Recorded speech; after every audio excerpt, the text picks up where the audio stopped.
Muy buenas noches en México. Estamos transmitiendo en vivo y en directo a través de diferentes plataformas: YouTube, Facebook, Instagram, Twitter, X, y en Spotify y en TikTok en vivo.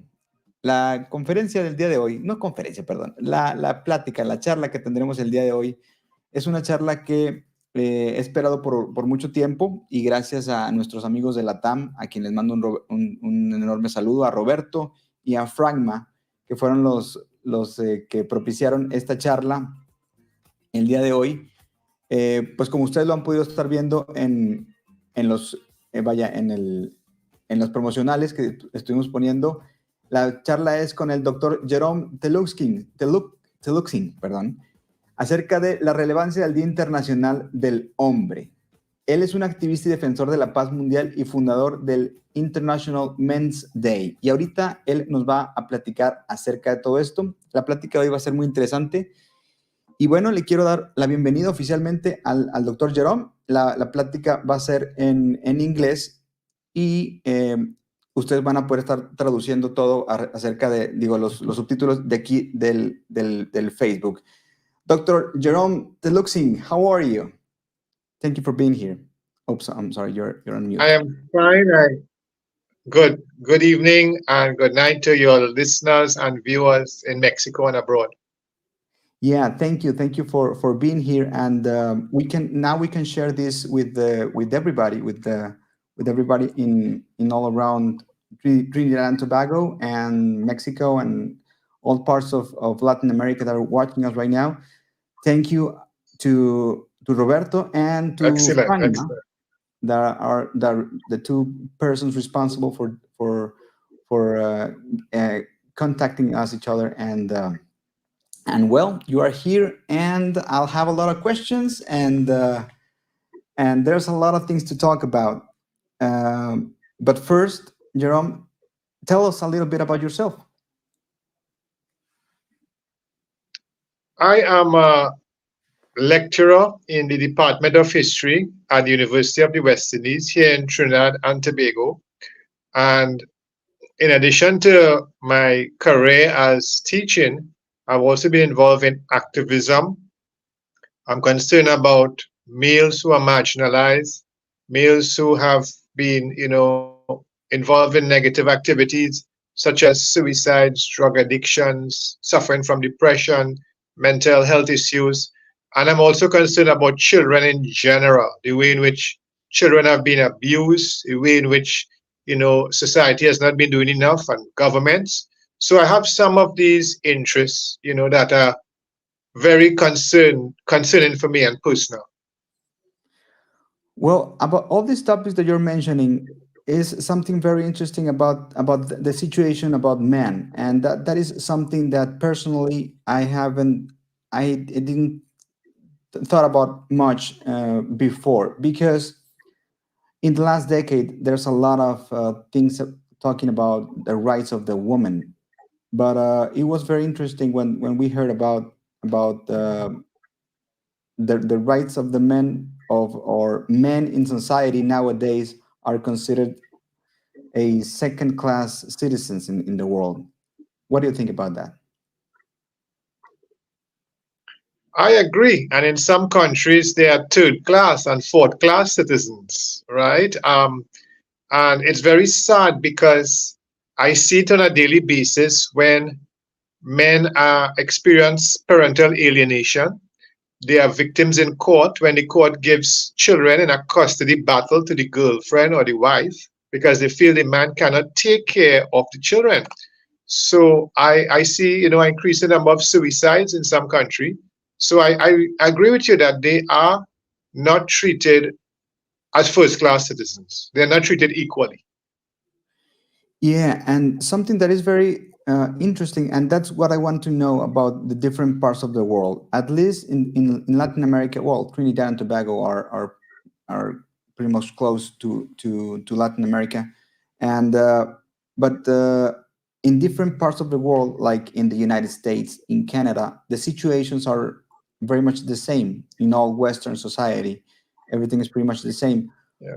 But what about in other parts of the world? You have a lot of information about a lot of parts of the world. What about the situation Correct. with men? One part I should mention, yeah. One part I should mention is in India. In India, men are being physically and verbally abused by women. There's something called false rape. Men are accused of raping women, and it's false cases, and men are sometimes jailed. They are stigmatized. They lose their jobs because of these allegations. So in India, there's one country in which men are third class and fourth class citizens, where the laws tend to favor the females. In Africa too, I've also noticed an increase in the number of men being abused. Hmm. So it is something concerning in developing countries, countries from the global south.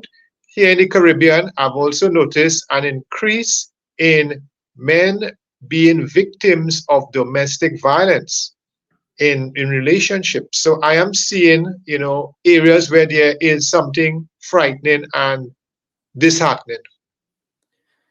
And in 1993 was the first year that the International Men's Day was um, brought to light, but it was something done differently in 1999, right? Uh, Tell us about that Correct, difference. correct. In the earlier year, it was in the United States, and I think it received a lot of backlash from the feminist movement, from the feminists who didn't want that day.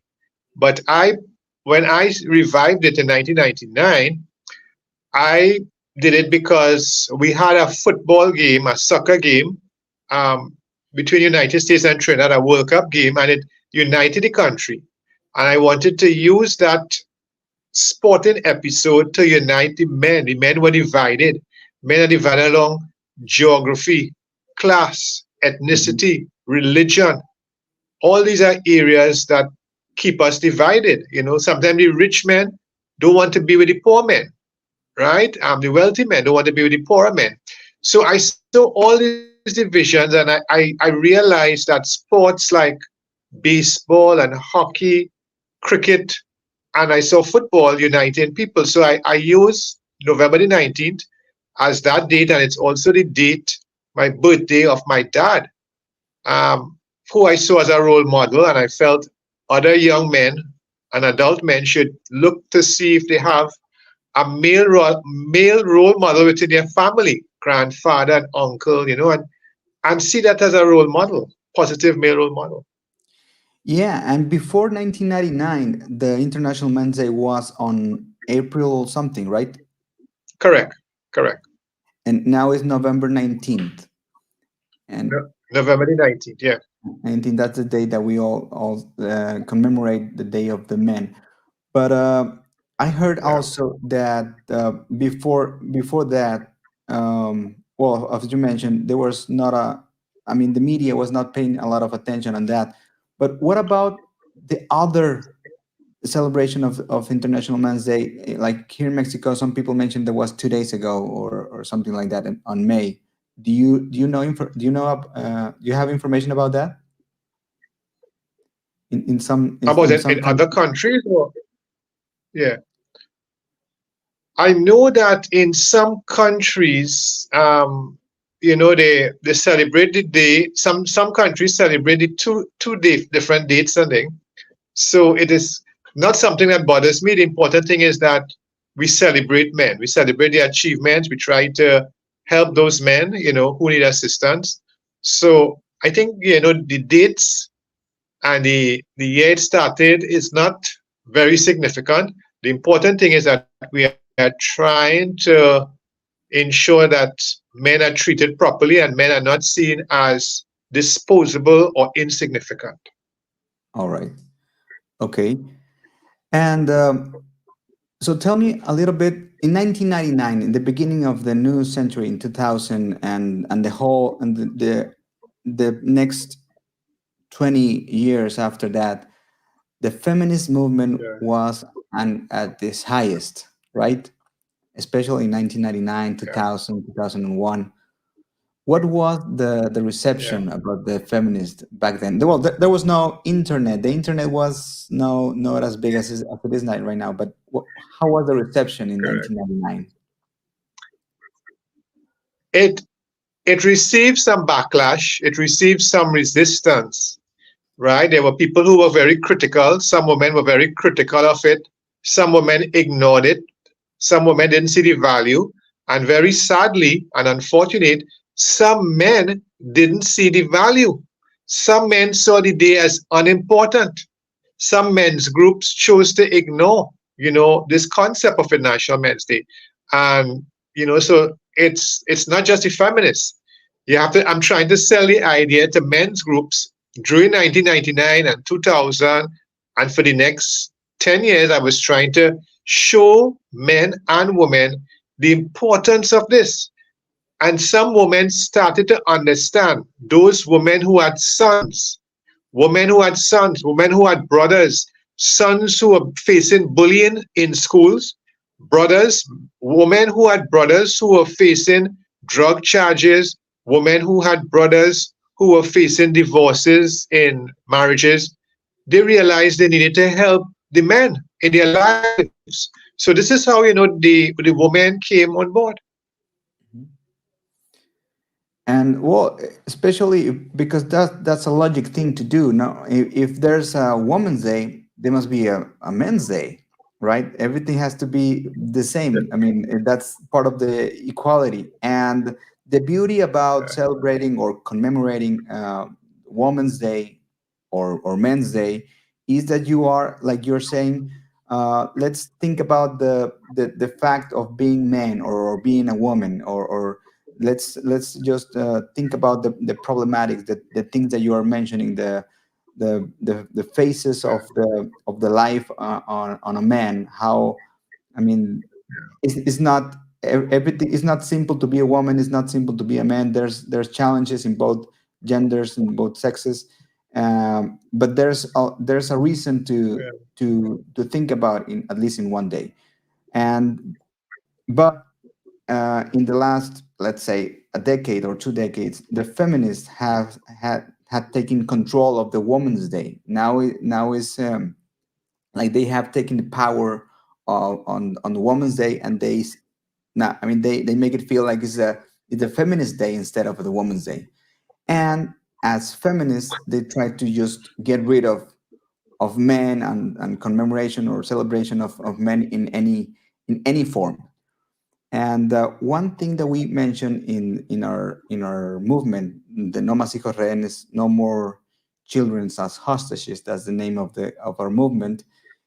We see that if we protect children, I mean boys and girls, to defend their rights, but they are, as children, they're seeing that when they become adults, the woman has different rights, more rights, and men are always seen as a violent, per nature, or being bad about being a man. That little boy Yeah, won't want to become an adult, because he knows that as soon as he turns 18, he will be part of the hating society, of a hating gender. So you are doing something special yeah, by bringing back the good things about being a man, right? correct. So I highlight positive masculinity, positive aspects of masculinity, and you would know, and others in Mexico, about machismo, the machismo culture. So it's sometimes trying to identify what makes a man, and then we have the machismo, which is part of masculinity, and we cannot just get rid of it, but we have to see how we could integrate it and make it work in society. You know, so I think this is some of the challenges we face. And one of the challenges that I've been telling people is that we have different masculinities. Mexican masculinity is different from Venezuelan masculinity. African masculinity different from European masculinity and Caribbean masculinity. So our masculinities are unique, but we have common factors and common bonds. And that creates the brotherhood, the common bonds. And also, you are focusing a lot of on children, and because you have a lot of, I mean, you have talked about children's rights.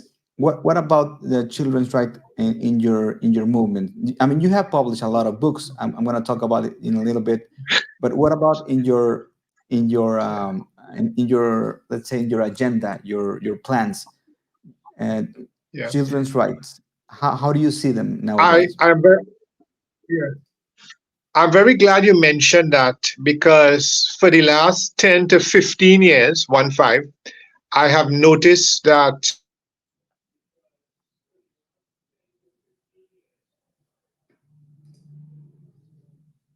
Oops, I think your microphone is deactivated.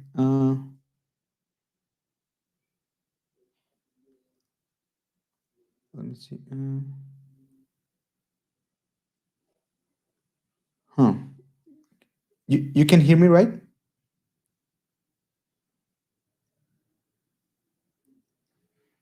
For some reason, I don't listen to you. But do you listen to me? Hmm. yeah, I'm hearing you. All right. Yeah, you're back. Okay, right. So, um, I am concerned about children who are suffering. You might know about street children, children who are begging, they don't go to school because they live in poverty. I'm Hmm. also concerned about child soldiers, children who are recruited to fight in wars. And I'm also concerned about efforts in countries where we don't have proper monitoring of children homes, orphanages, and these children are sexually and physically abused. So I'm concerned about these issues, the street children, the children who are part of human trafficking. I'm also concerned about that. So these are some of the issues that we need to deal with in the world. We need to be united, the NGOs, the governments, individuals. We need to unite to help children who are being abused, recruited into drug trafficking, recruited into human trafficking, and those who are part of the issue of child soldiers. Um, right now, for the last year, I'm very concerned. I'm trying to get more international attention to the way in which are facing in Ukraine. Children are being separated from parents in Ukraine. Some are becoming orphans. And recently, as you know, in Gaza, we have innocent children being killed. So these are some of the concerns I have. Yes, and I'm very happy that we can talk about this because we as movement on children's right, even though we focus on parental obstruction, there's a lot of rights that we see that they are not being respected around the world, and mostly are because of the gender ideology that's the cancer that is ripping off families and all the, well, all the things that we are going through is mainly responsible because of a gender ideology. And well, there's a lot of people telling things about this about this interview. Excellent to put on to the spotlight on this problem, which is no longer cultural, but rather a widespread polarizing ideology that will have as its only result men cornered. Historically, we already know what has happened when a group of men no longer has anything to lose. A strong entropy looms. Hmm. From Chihuahua, Mexico. I Wow. want to talk a little bit about the books that you have.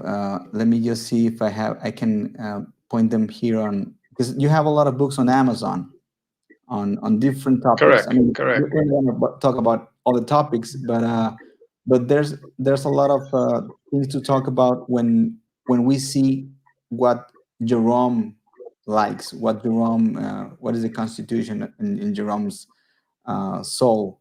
Let me see if I can just bring it down to the screen.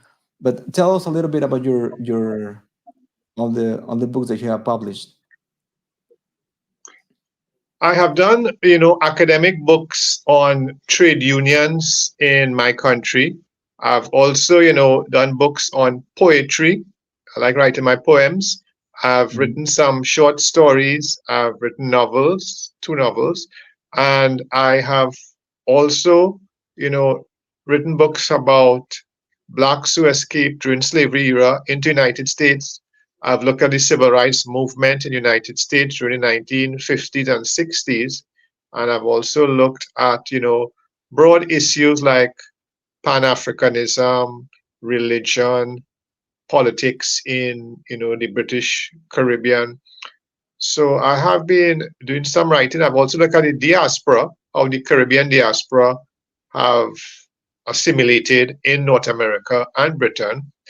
And I am, working on right now the way in which people have been examining monuments. Right now, throughout the world, people are pulling down statues that are considered representative of racism. People are changing the names of streets. So I've been working on that book, and that book should be out next month or May. How many books you have approximately? I have about 25 books out Wow. right now. I guess after 10 you lose the count.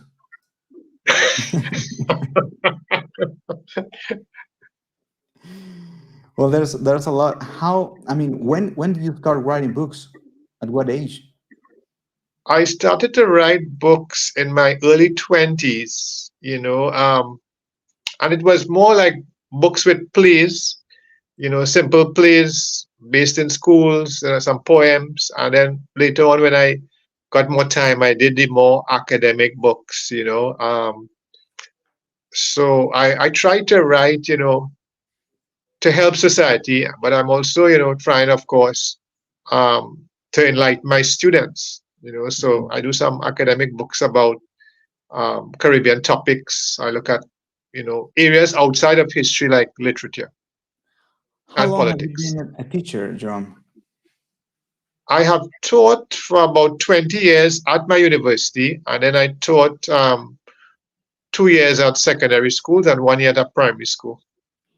Wow. I mean, you have been you're teaching a lot. Is that the passion that fulfills your persona? Yeah, I like to teach. I like to educate people. I let people know the importance of education to uplift them, uplift them from poverty, uplift them from ignorance. When you educate people, you make them more tolerant, you make them, more aware of problems. Your education can also make people, inspire people to find solutions to problems. And how is the things on universities between teenage? Do you teach teenagers? I mean, or is just people between 18, 25, something like that? Yeah, between 19 and 25, 19 to 25 are the students I teach, that age group. So I want to ask you how are things in Trinidad and Tobago? Because in Mexico we are pretty much for good and for bad we are always capturing everything sent from the United States for good and for bad. And but let's say that we are like 5 years behind everything that happens in the United States. And the one bad Right. thing about that is that, of course, the gender ideology and all the liberal propaganda is all also penetrating in our society, in our Yeah. schools, and everything in the universities in the United States, as you may know, everything is just bad with students, and there's a lot of conservative movements also in the United States fighting with the cultural battle movement over there. How is in Trinidad and Tobago? How hard is for students nowadays to to educate on the things that you want to educate? It is difficult because just like what you said about the influence of United States, we have it through the media, especially social media on Facebook and Twitter, all this United States information coming down here. We are almost like the 53rd state in the United States. You know, we are um, like a little United States. A lot of people go abroad and they come back with United States clothes and caps. We have American fast foods outlets right in Trinidad and the Caribbean. So our eating habits have changed. The kind of television shows we watch, the movies we watch. So we are very in tune with American culture. The same time movies come out in America, we show it in our cinemas down here in Trinidad and Tobago and the Caribbean. So that, you know, we are living the American life, and many young people want to go abroad after they complete university. So we have a brain drain. They are eager to go United States and live the American dream. So how hard is for you as a teacher to talk about a certain topic when you think that like this, like woman, I mean, men's rights or women's rights? So what are the controversy must be very hard to deal with about gender ideology and all that. How are the students in Trinidad and Tobago? I think the students here in Trinidad and the rest of the Caribbean, they are more tolerant of views. Some things that I might say in Trinidad, if I say to the United States, I could lose my job. My career could end. I would get fired. Oops, But here in Trinidad, I have this some more freedom to speak on these issues and elaborate on these issues. Okay. All right. Because my next question will be about something that you have done in the last, well, because in 1999 was the International Men's Day. So this been 23 years ago, and that's still Correct. something that you have been talking about in every interview. Correct. But there's also something that happened in 2018, 6 years ago, which is not recent either, but is about the World Day of the Boy Child, right? Correct. So Yeah. I have two questions about this, and the first question you can answer in any form.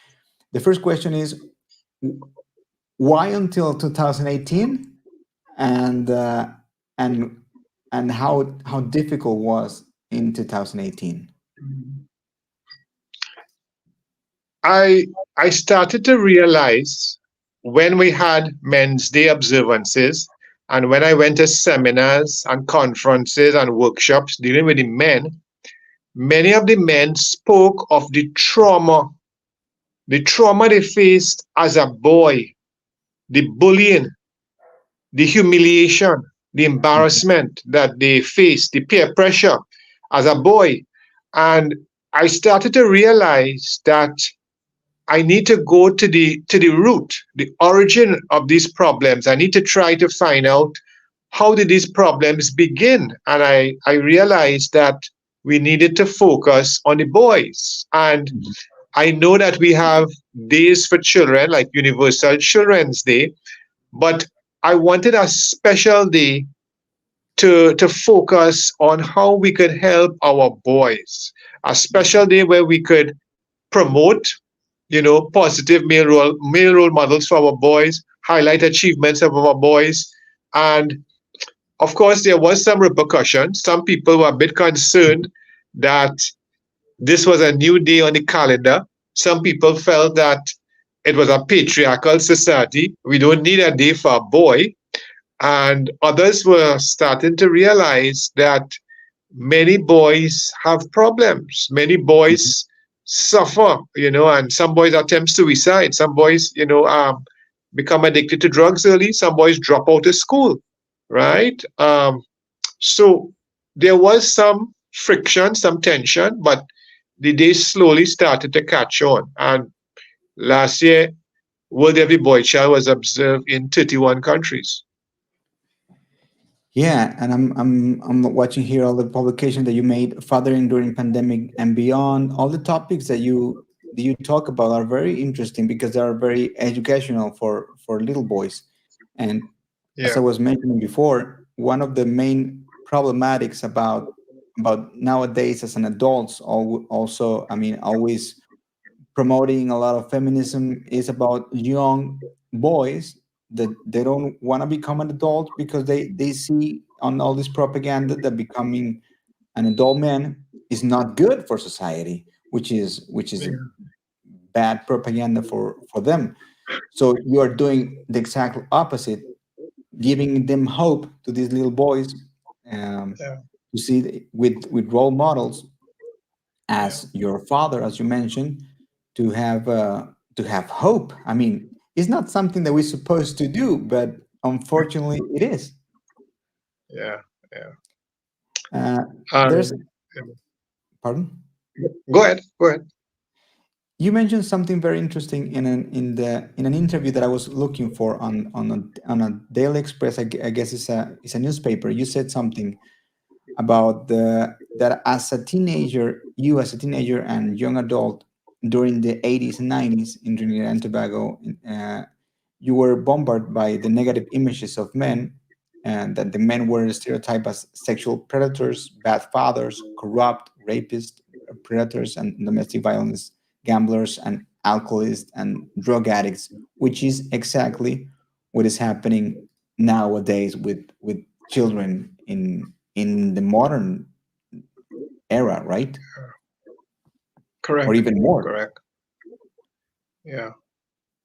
Uh, So it hasn't changed. It hasn't changed. The situation remains the same, or it has gotten worse in some countries. I mean, maybe it just hasn't changed. It got worse. Oops, I mean, my camera is failing, it's getting worse. But yeah, the situation is getting worse and worse because the propaganda, the liberal propaganda, is doing this job in even harder way. I mean, they're just trying to do it even harder than before, than in the 80s and the 90s. So, Yeah. what is the difference now? I mean, with the internet, they're getting stronger. I think you are correct. You are correct. With internet, with social media, there's more propaganda, there's more misinformation, and we have boys who are growing up confused. We have boys who, they don't understand what masculinity is. They have distorted perceptions of masculinity. They have distorted views of what manhood is or what it means to a man. Mhm. So we need more good men like you and Roberto and Frankma on the ground, and LATAM, that organization, to help our boys, to help children, to put them on the right path and protect them on that path, because there are so much distractions, and there's so much persons willing to corrupt their minds. Yes, and but there's also good news. I mean, the other part of the liberal propaganda, this part of the conservative kind of people, we are also getting stronger because of the internet, and so the fight is still on, and they're getting stronger, but we are getting stronger too. Yeah, correct, I mean, correct. actually, I believe that now, finally, after, well, maybe you have seen it, maybe after 20 years, we are kind of seeing the light on the end of the tunnel. Yeah, yeah. Do you sense it differently than 20 years ago? I am seeing successes, and it's simply because we have more troops on the ground. We have more ground soldiers. We have the mass movement is the gaining strength. We are now have good alliances, good allies, good NGOs. Governments are beginning to see who is on the right side of history, who is on the right side of children, who is on the good side of children. So I think what has been happening, the propaganda has made people blurred. There are blurry lines between right and wrong. Some people wasn't sure what was right and wrong, but I think we now have more people on the ground um, showing clearly that this is something wrong. We should not abuse children. We should not have corporal punishment in schools.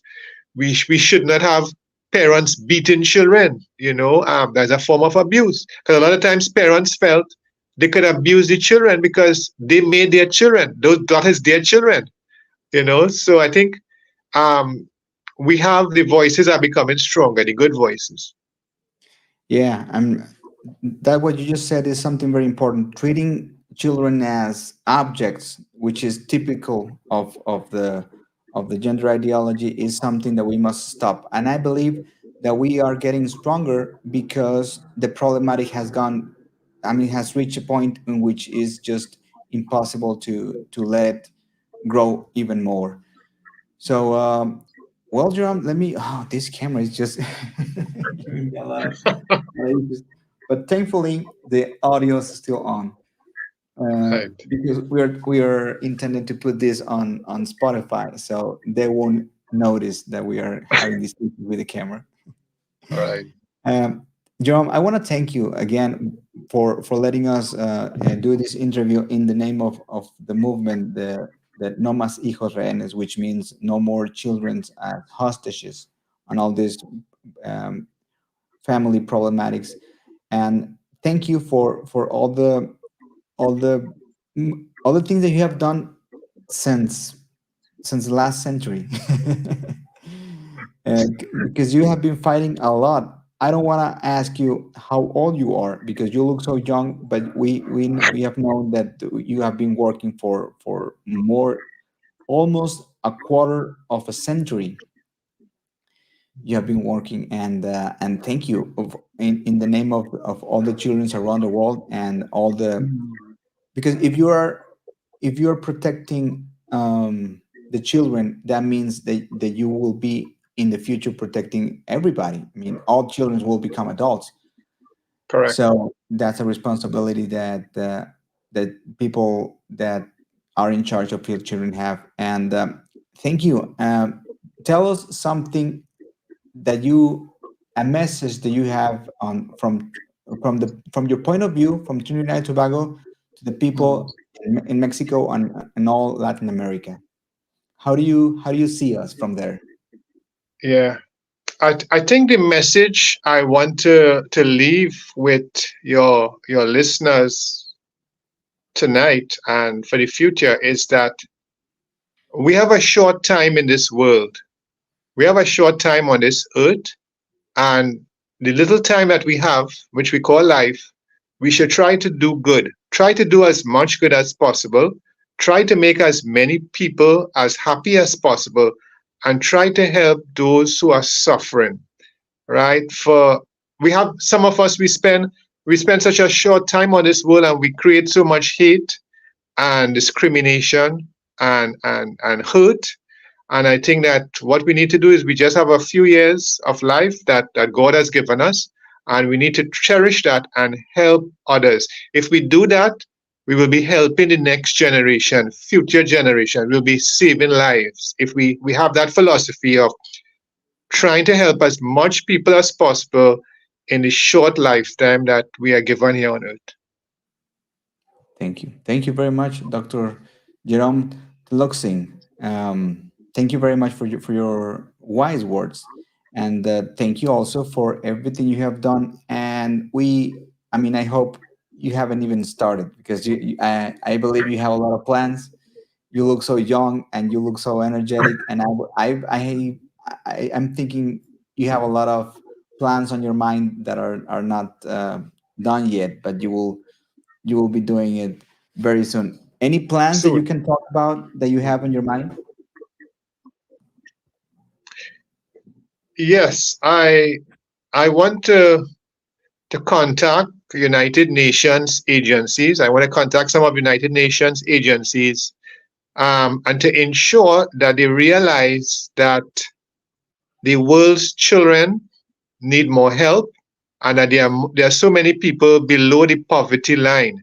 You know, a lot of times the United Nations agencies boast about how much money they give to governments and countries, and they publish nice reports and they put it on the internet, but the reality is different. There are a lot of people suffering, a lot of people there who don't have clean drinking water. Sometimes they have one meal a day. So I plan in the next few years to be contacting these United Nations agencies and governments to put some pressure and let them understand that they have a role to play. Well, I mean, your plans are even bigger than I thought. But if in any we can help, just let us know, because there's a lot of soldiers that we can count on, and we must support each other. Correct. So thank you, Thank you Jerome. very Thank much. you for this time and your kind words and your wise words that you share with us. Thank you very much. And well, let me just close this chapter, and then we can say goodbye properly outside of the Sure. camera. So, and to all the people, I mean, the good thing about Facebook is that a lot of people will be able to translate everything. The captions are not automatic, so Right. it's good for them. Well, thank you very much, Dr. Jerome. Gracias, muchas gracias al doctor Jerome que compartió estas palabras con nosotros, y crean que todo lo que acaba de decirnos, pues si lo pudieron estar desde el principio de la charla, son palabras muy sabias, y creo que vale mucho la pena compartirlas. Compartan esta transmisión con todas las personas que puedan, porque esto les servirá a muchas personas. Y sigan las redes sociales del Dr. Jerome en Facebook, en Instagram, en TikTok, perdón, en Twitter y en YouTube. Y también los libros que vende en Amazon son muy interesantes. Por favor, sigan mucho la vida del Dr. Jerome, que ha hecho mucho en esta batalla cultural. Y gracias. Thank you very much, Dr. Jerome. Y les quiero decir que nuestro movimiento no se financia con el dinero de los partidos políticos. Todo el trabajo de batalla cultural se lleva a cabo gracias a los aportes económicos libres y voluntarios de quienes valoran la causa. Si no puedes apoyar económicamente, lo puedes hacer compartiendo. Comparte esas transmisiones y te aseguro que ayudarás a muchas personas. Gracias a todos los que nos escucharon. Nos vemos en la próxima. Hasta luego.